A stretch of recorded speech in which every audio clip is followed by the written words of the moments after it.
Over the past few years, people have thrown around the term fascism pretty loosely. It has been used to criticize any number of issues: stay-at-home orders during a global pandemic, proposed environmental regulations aimed at curbing greenhouse gas emissions, and even legislation limiting the size of sodas. But the origins of the term point to something far more serious than big gulps. Fascism is rooted in a history of highly divisive and highly destructive European political movements. These movements arose in the era between World Wars I and II and fundamentally changed the political nature of the European continent. So what exactly does fascism mean? Where does this political ideology come from? And to what extent do leaders today display fascist tendencies? This resource explores those three questions by diving into the history of the world's most notorious fascist leaders: Benito Mussolini of Italy and Adolf Hitler of Germany. What does fascism mean? Many experts agree that fascism is a mass political movement that emphasizes extreme nationalism, militarism, and the supremacy of the nation over the individual. This model of government stands in contrast to liberal democracies that support individual rights, competitive elections, and political dissent. In many ways, fascist regimes are revolutionary in nature. They advocate for the overthrow of existing systems of government and the persecution of political enemies. However, such regimes are also highly conservative in their championing of traditional values. And although fascist leaders typically claim to support the everyman, in reality, their regimes often align with powerful business interests. Let's unpack a few of these hallmark characteristics of fascist leaders and their movements. Fascist leaders swipe through to learn more about 6 fascists and their movements. Share extreme nationalism. Fascist leaders believe in the supremacy of certain groups of people based on characteristics such as race, religion, ethnicity, and nationality. Hitler and his Nazi Party, for instance, advanced the idea of Aryan, essentially white Germanic Christian racial superiority. The most extreme example of this ethnocentric nationalism manifested in the Holocaust. During the Third Reich, the Nazis executed a state-sponsored and systematic campaign of murder and persecution against those deemed inferior. At least 11 million people were killed, including 6 million European Jews and 5 million gay people, Roma people, and people with disabilities, among others. Cult of personality. Fascist regimes cultivate images of their leaders as great figures to be loved and admired. This cult of personality is often perpetuated through mass media and propaganda. In Italy, Mussolini's photograph hung in the walls of classrooms, while his political party encouraged all good citizens to purchase a Mussolini-themed calendar each year. To maintain this powerful image, Mussolini prohibited journalists from reporting on his age or health issues. He often went as far as to take photographs posing with a lion or riding a horse to project his power. Mussolini, or Il Duce, Italian for the leader, took on a mythical status. The Pope chalked up Il Duce's survival of assassination attempts to divine intervention, adding to Mussolini's mystique. Popular mobilization. Although both authoritarian and fascist governments are anti-democratic, leave little room for dissent, and strive to centralize power, the two types of regimes are not the same. Authoritarian governments want their populations to remain passive and demobilized. On the other hand, fascist regimes seek to energize public participation in society through government-organized channels. Both Mussolini and Hitler, for instance, drew massive crowds in rallies intended to stir up enthusiasm for the country, the party, and the leader. How did fascists come to power? Mussolini and Hitler rose to power swiftly, but their country's transformations from constitutional government to fascist regime did not take place overnight. Rather, the two countries experienced a similar pattern of liberal decay. First, fascist parties gained a foothold in government through initially democratic means. However, over time, the party consolidated power and ultimately secured their dictatorship.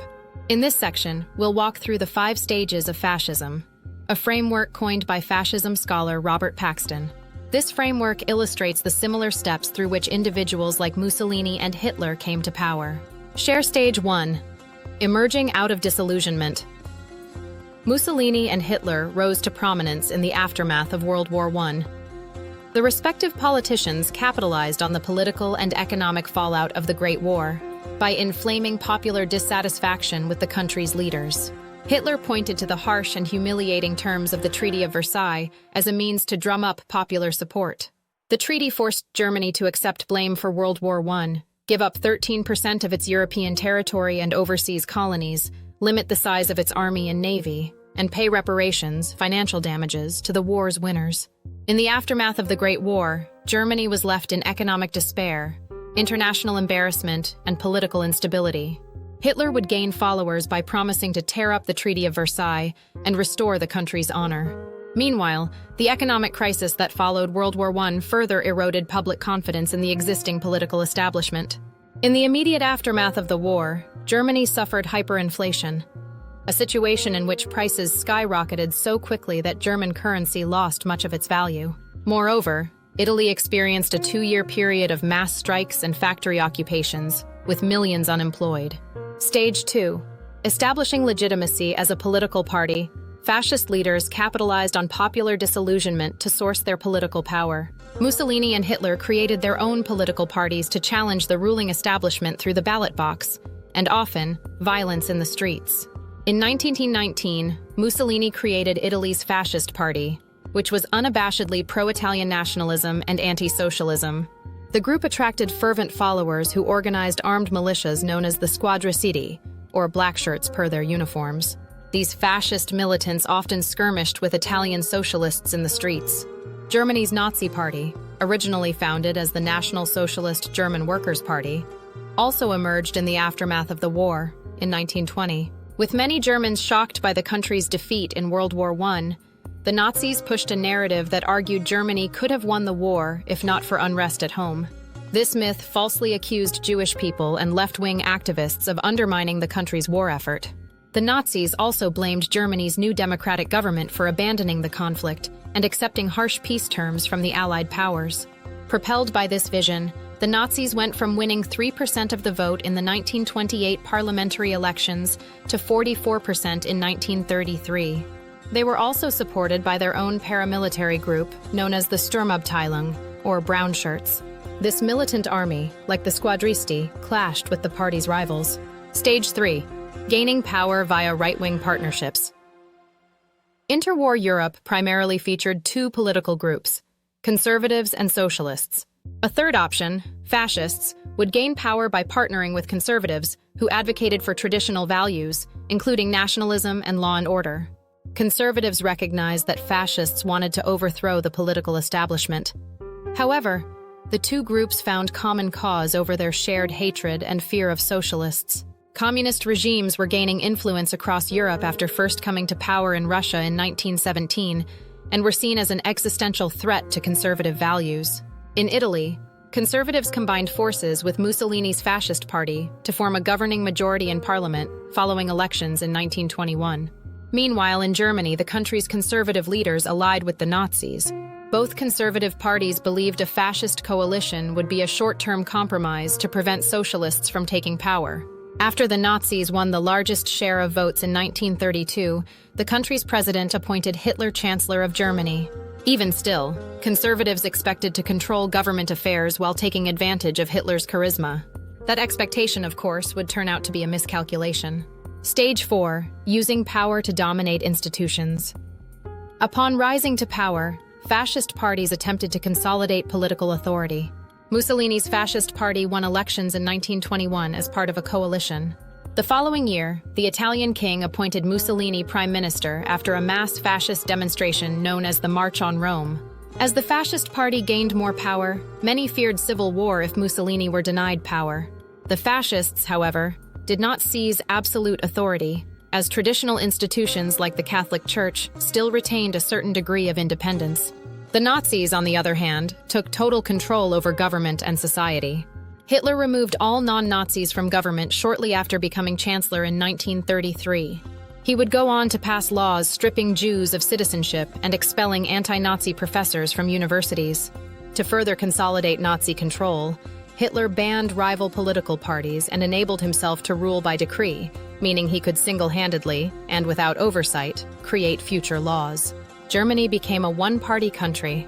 The Nazis claimed to have won more than 90% of the vote in unfree and unfair elections in November 1933. After 1938, Germany ceased holding elections altogether. Stage 5. Implementing radical reforms. With near total or absolute control over society, fascist leaders exercised their power in increasingly radical ways. Mussolini's Italy carried out violent colonial campaigns across Africa. In Libya, colonial troops employed chemical weapons against local resistance movements and imprisoned their members in concentration camps. And in 1935, Italy invaded Abyssinia, now Ethiopia, where virulent racism led to mass instances of rape and the indiscriminate killing of hundreds of thousands of people. Mussolini's regime did not carry out the same scale of ethnic violence at home.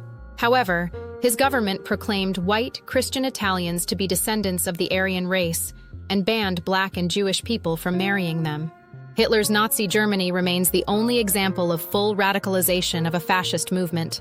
As Germany's absolute ruler, or Führer, Hitler destroyed all political opposition, ordered the genocide of millions, invaded countries across Europe, and, in partnership with Mussolini, launched World War II, the deadliest conflict in human history.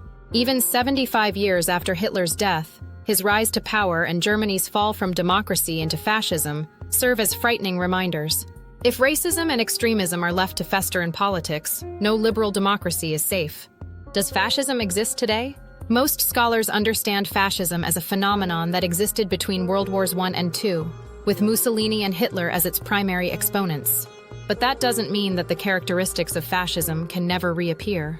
Leaders and political groups can still try to replicate the fascist playbook to consolidate power. Even if a group or movement does not progress through all 5 stages of fascism, it can still exhibit similar elements. This is increasingly apparent at a time of global democratic backsliding, in which democracies are under attack. However, democracy is not being besieged by foreign invaders, but by domestic leaders who are weakening their country's institutions that protect political freedoms and civil liberties. While no full-fledged fascist movement has existed since World War II, it's still imperative to understand the stages of fascism. So long as democracy remains under attack, it is crucial that we can identify the conditions that once enabled the rise of such destructive regimes.